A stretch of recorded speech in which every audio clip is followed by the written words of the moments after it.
So, hey, why does God allow suffering? Well, why does he allow evil? I mean, he's good, right?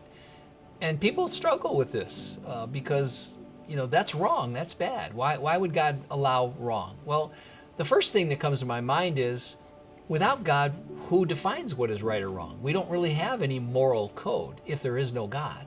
So that's the first thing that happens. The second thing is I realize the Bible tells us that evil came into the world.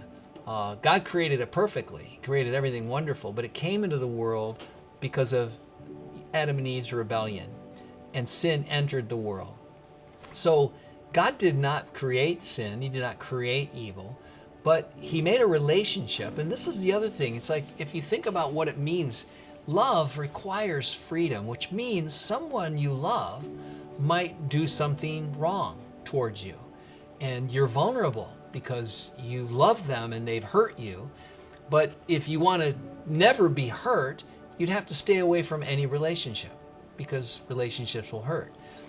God created us in a way that he could have just pushed a button and forced us to do the right thing, and there'd be no evil in the world at all. But then it'd be a very boring place because really we would just be puppets. We wouldn't be free. Evil isn't something God made. Again, it happens when good is twisted. And good is twisted when we disobey God, when we go our own way. And yet, God doesn't stop evil, and he could stop it right now in a moment, be done with evil in this world completely. And the problem with that, however, is then it's all over. There's no chance to change your mind. Those who have trusted Jesus will be saved. Those who haven't will be eternally lost. So he gives us space to make the right decision. He gives us a wisdom and an understanding of his way and his word that we can know what pleases him so that we can actually enjoy doing good. And honestly, at one time in all of our lives before we trust Jesus, the Bible says we are a slave of sin, which means we can't really be happy unless we're doing something wrong.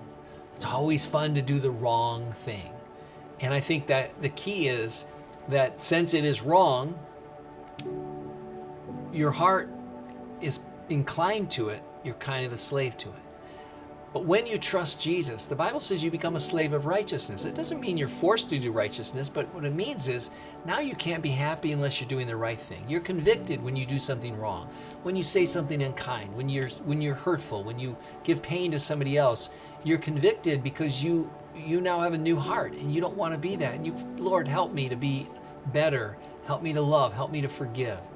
And so the idea is that God does not author the evil. He gives us space to do it. But the good thing is, this is the most amazing thing.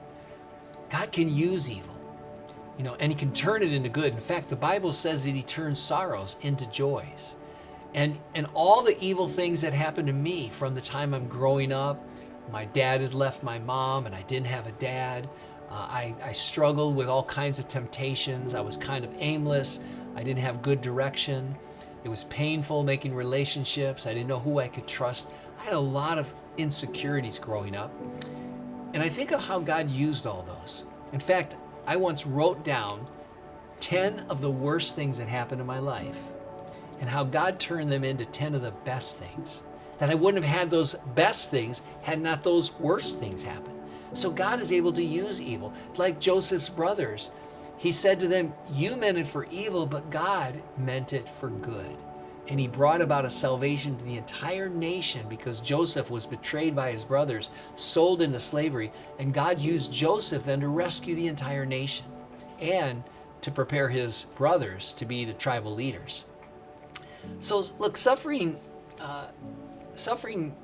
is always going to be in this world until the Lord comes back and creates the new one, until he comes back and he reigns on his throne. And I want you to know something, that even as a parent, if you could make sure that your children never suffered ever, and never had any pain, never had any problems, would you? And I'll bet you the smarter ones would say no, because all those things that you experience train your heart to lean upon the Lord. If you never had any issues, then you would be very shallow. You wouldn't be very deep. So evil will end one day, but not yet. when the Lord comes back, evil will be judged, pain will be healed, the creation will be renewed. God will do everything well. Jesus defeated sin on the cross. He's going to come back, and though he's given us an escape from the reality of sin, he is going to one day deliver us from the very presence of sin. And no more will we have any pain, sorrow, suffering.